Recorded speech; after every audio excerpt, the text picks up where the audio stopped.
Pemirsa, kami akan langsung mengajak Anda untuk melihat bagaimana kondisi terkini, pemulihan dan juga penanganan bencana di Provinsi Sumatera Barat. Sudah ada rekan Rindi Sasabila langsung dari Kabupaten Agam. Rindi, seperti apa penanganan bencana yang saat ini sedang berlangsung di Kabupaten Agam? Silakan. Ya, selamat pagi Rendra dan juga pemirsa. Berkaitan dengan penanganan pasca bencana banjir bandang dan juga longsor di Sumatera Barat yang terjadi kurang lebih 4 pekan lalu.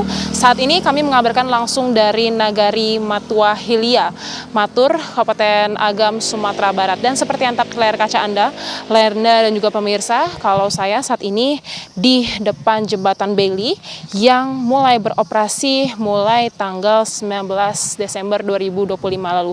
Yang mana artinya jika kita menghitung sekarang tanggal 23 Desember, kurang lebih sudah 4 hari jembatan Bailey yang dibangun oleh Dinas Perumahan Umum. Maksud kami Dinas PU begitu ya.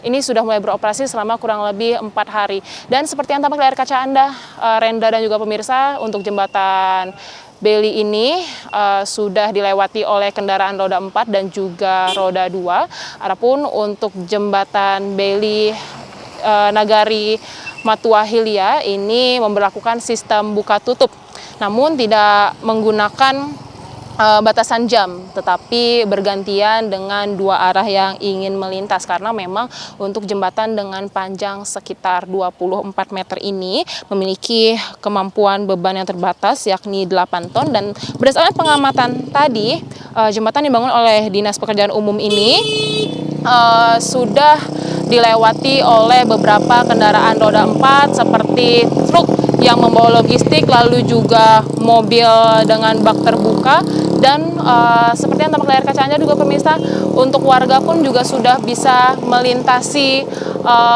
jalan ini setelah sebelumnya sempat terisolir selama kurang lebih 10 hari. Dan pemirsa, untuk mengetahui lebih lanjut bagaimana kondisi dari Nagari Matua Hilia ini, kami akan mengajak Anda untuk berbincang secara langsung dengan Kepala Satuan Tugas atau Satgas Nagari Matua Hilia, dengan Bapak Raymond. Selamat pagi Bapak Raymond, bagaimana kabarnya pada pagi ini? Alhamdulillah baik kabar semua, Mbak. Bapak, izin sebelumnya, apakah Bapak bisa menceritakan kepada kami bagaimana kondisi Nagari Matua Hilia ini ketika sedang bencana pada kurang lebih 4 pekan yang lalu, Pak? Jadi kejadian pas bencana di tanggal 25 November kemarin itu kami dari terkhusus di Matur, Kecamatan Matur, Matur Hilir khususnya, kami semuanya alhamdulillah kondisi dari segi korban jiwa kami tidak ada. Tapi untuk segi dalam bentuk rumah dan terutama pada persawahan, ladang-ladang, kami tampak terdampak sangat besar di sini. Jadi mungkin di situ kami di masyarakat ini sempat terisolir lebih kurang 10-15 hari. Ya. Baik Bapak, berkaitan dengan jembatan Bailey yang dibangun oleh Dinas Pekerjaan Umum ini, pada awalnya kondisi sebelum diperbaiki bagaimana Pak sebenarnya?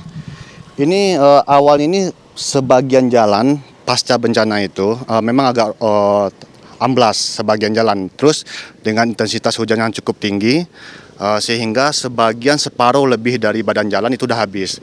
Jadi alhamdulillah kami berterima kasih kepada pihak terkait, mereka langsung tanggap dengan keadaan seperti itu sehingga terbangunlah jembatan Bailey seperti ini, Mbak. Tapi sebelumnya kami sempat mengalihkan arus ke jalan alternatif yang dekat kantor camat. Baik, Bapak, kalau bisa kita lihat ini kan sepertinya merupakan jembatan yang vital bagi warga Nagari setempat. Sebenarnya untuk jalan ini bisa menembus kemana saja, Pak? Ini boleh dikatakan jalur lintas gini, jalur lintas menuju ke Lubuk Basung ini bisa, Pariaman bisa, Maninjau bisa, untuk ke Palembayan pun ini juga bisa. Jadi ini boleh dikatakan jalur lintas, sehingga ini sangat pasca bencana beberapa hari berjalan itu sempat terputus sehingga ekonomi kita semuanya terputus. Kebetulan kami di Matur yang namanya korban jiwa segala macam itu tidak ada. Cuman kami seluruh akses yang ada di Matur itu sekeliling terputus. Jadi kami nggak bisa kemana-mana. Nah, kami berterima kasih dengan para perantau Matur, terus pemerintah yang terkait, mereka dengan cepat memberikan bantuan walau konteksnya sifatnya ditransit, jemput ke sini karena akses semua putus gitu, Pak. Tadi Bapak menjelaskan bahwa untuk Nagari Matwa Hilya ini sempat terisolir selama 10-15 hari begitu. Saat terisolir itu bagaimana kebutuhan logistik dari warga Pak? Lalu bagaimana dengan kebutuhan air dan juga listrik serta internetnya? Dengan adanya bantuan-bantuan yang datang dari perantau, dari pemerintah setempat dan dari komunitas-komunitas lain, alhamdulillah kami warga sempat tersuplai semua, terdistribusikan semua. Terus untuk masalah air bersih pun ada beberapa yang kami di sini tidak terlalu urgent di situ. Dari 10 hari sampai 15 hari itu kami hanya terkendala dengan listrik mati, padam, terus internet pun putus. Jadi kami benar-benar kayak seperti di zaman 60-an lah gitu Pak. Bapak, tadi Bapak sempat menyinggung bahwa untuk mata pencaharian dari warga setempat ini adalah bertani begitu ya. Ketika bencana, apakah ada beberapa hektar sawah yang terkena Pak? Lalu kalaupun ada begitu, bagaimana warga mencari nafkah? Di Matur, khususnya Matur Hilir, itu sumber kehidupan masyarakat kami itu lebih dominan ke pertanian, bertani. Jadi pasca bencana itu tuh yang lebih fatal kami rasakan itu di sawah, di ladang, semua ada beberapa, terkhusus Matur Hilir ya Mbak ya. Matur Hilir itu banyak yang terdampak bencana ini. Bahkan irigasi kami pun sempat terputus Mbak. Artinya pada badan hulu air segala macamnya itu udah nggak bisa digunakan lagi. Bapak, terakhir harapan untuk pemerintah terkait penanganan pasca bencana khususnya untuk Nagari Matwa Hilya ini bagaimana Bapak? Harapan kami sih sebenarnya begini kepada pihak pemerintah, terutama yang pusat, karena kami di sini sumber kehidupan kami itu dari pertanian. Kami mohon untuk diperhatikan penuh terhadap masyarakat kami yang sebenarnya dari situlah sumber kehidupan mereka. Saat ini dengan terdampaknya sawah mereka habis, kena longsor, hulu bandarnya atau irigasinya habis, mereka sudah tidak ada beraktivitas.